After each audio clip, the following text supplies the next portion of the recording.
भारतीय संविधान 395 अनुच्छेद, 22 भाग, 12 शेड्यूल और 5 अपेंडिक्स यानी कि 5 परिशिष्ट से मिलकर बनी वो किताब जिससे पूरा देश चलता है। 26 जनवरी 1950 से लागू इस संविधान में वक्त वक्त पर कई बड़े बदलाव हुए हैं, लेकिन एक तथ्य यह भी है कि संविधान में बदलाव चाहे जितने भी हो जाएं, इसकी मूल भावना के साथ कोई बदलाव नहीं किया जा सकता है।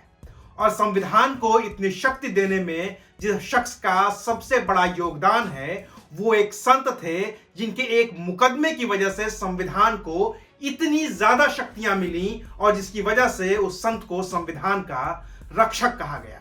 नमस्कार, मैं हूं अविनाश और आप देख रहे हैं अनकट। संविधान के उस रक्षक का नाम है केशवानंद भारती श्रीपादगल वरु, जो केरल के इदनीर हिंदू मठ के प्रमुख हुआ करते थे। अब भी किसी बड़े मुकदमे की बात हो और खास तौर से संविधान में किसी भी तरह के संशोधन की बात हो तो केशवानंद भारती श्रीपादगल वरु बनाम केरल राज्य का वो मुकदमा एक नजीर की तरह है, जिसमें अब तक के इतिहास की सबसे बड़ी 13 जजों की बेंच बैठी थी और जिसमें फैसला 7 बनाम 6 जजों के मत से हुआ था। तब केंद्र में इंदिरा गांधी के नेतृत्व में कांग्रेस की सरकार थी और फैसला सरकार के खिलाफ आया था। केशवानंद भारती के संविधान का रक्षक बनने के दौरान की परिस्थितियों को थोड़ा समझने की कोशिश करें तो यह दिखता है कि 60 और 70 का दशक इंदिरा गांधी के अदालतों से टकराव का भी दशक रहा है। इंदिरा गांधी ने जो भी बड़े फैसले किए, सुप्रीम कोर्ट ने उनको पलट दिया और फिर सुप्रीम कोर्ट के फैसलों को पलटने के लिए इंदिरा गांधी ने संविधान में कई संशोधन किए। उदाहरण के तौर पर जब गोलकनाथ बनाम पंजाब मामले में सुप्रीम कोर्ट के 11 जजों की बेंच ने अपना फैसला दे दिया कि संसद को संवैधानिक स्वतंत्रता को खत्म करने या कम करने की शक्ति नहीं है, तो फिर इंदिरा गांधी सरकार ने 24वां संविधान संशोधन किया और जिसके जरिए संविधान के अनुच्छेद 13 और अनुच्छेद 368 को संशोधित किया गया। इससे संसद के पास मौलिक अधिकारों में स्वतंत्र रूप से संशोधन करने का अधिकार मिल गया। जब इंदिरा गांधी की सरकार ने बैंकों का राष्ट्रीयकरण करने का फैसला किया तो सुप्रीम कोर्ट ने इंदिरा गांधी के उस फैसले को पूरी तरह से पलट दिया और अपने फैसले में कहा कि अगर किसी की संपत्ति को जब्त किया जाता है तो संविधान मुआवजे की गारंटी देता है। अब अगर इंदिरा इस फैसले को मान लेती तो कभी बैंकों का राष्ट्रीयकरण हो ही नहीं पाता। लिहाजा इंदिरा ने 25वां संविधान संशोधन किया और बैंकों का राष्ट्रीयकरण कर दिया। राजा महाराजाओं के प्रीवी पर्स के मामले में भी जब इंदिरा ने प्रीवी पर्स खत्म किया तो सुप्रीम कोर्ट ने इसे भी पलट दिया। लिहाजा इंदिरा गांधी की सरकार ने 26वां संविधान संशोधन किया और प्रीवी पर्स को पूरी तरह से खत्म कर दिया। इसी दौरान केरल की सरकार ने 2 भूमि सुधार कानूनों के जरिए केरल के इदनीर हिंदू मठ की 400 एकड़ में से 300 एकड़ जमीन किसानों को पट्टे पर दे दी। केरल सरकार ने जो 2 भूमि कानून बनाए थे उनको संविधान की 9वीं अनुसूची में डाल दिया गया था।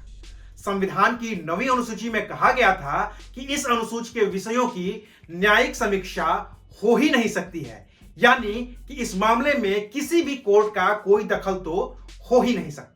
संसद के पास संविधान में संशोधन के असीमित अधिकारों को देखते हुए केरल के इदनीर हिंदू मठ के मुखिया केशवानंद भारती ने सुप्रीम कोर्ट का दरवाजा खटखटाया। केशवानंद भारती की ओर से वकील ननी पालकीवाला ने पैरवी की और कहा, ननी पालकीवाला ने अनुच्छेद 368 को चुनौती दी, जिसमें संसद के पास संविधान के संशोधन की असीमित शक्तियों की बात हुई थी।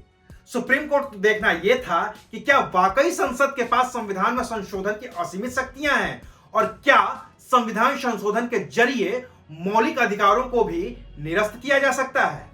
इससे पहले भी गोलकनाथ बनाम पंजाब राज्य के मामले में सुप्रीम कोर्ट के पास ऐसा ही मामला सामने आया था, जिसमें 11 जजों की बेंच बनाई गई थी।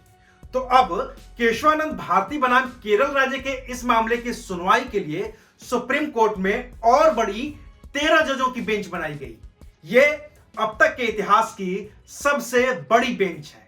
Chief justice S M. सीकरी की अगुवाई वाली इस बेंच में शामिल थे justice S M. Sikri, justice A N. Grover, justice A N. Ray, justice D G. Palekar, justice H R. Khanna, justice J M. Shelat, justice K K. Mathew, justice K S. Hegde, justice H M. Beg, justice P Jagan Mohan Reddy, justice S N Dwivedi और जस्टिस वाई वी चंद्रचूड़।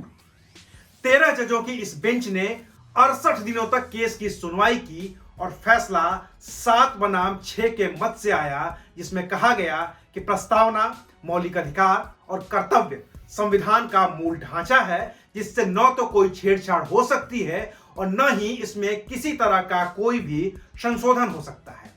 703 पन्नों में आए इस फैसले में यह भी कहा गया था कि न्यायपालिका की स्वतंत्रता भी संविधान के मूल ढांचे का ही हिस्सा है और सुप्रीम कोर्ट के पास यह अधिकार है कि वह संविधान में संशोधन की संवैधानिकता को कभी भी परख सकेगा।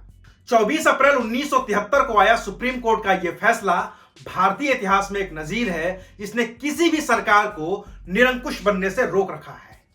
यही वो फैसला है जिसके जरिए कोई भी सरकार संविधान में संशोधन के जरिए अपनी मनमानी नहीं कर पाती है, क्योंकि उसके सामने सुप्रीम कोर्ट की समीक्षा की दीवार खड़ी होती है।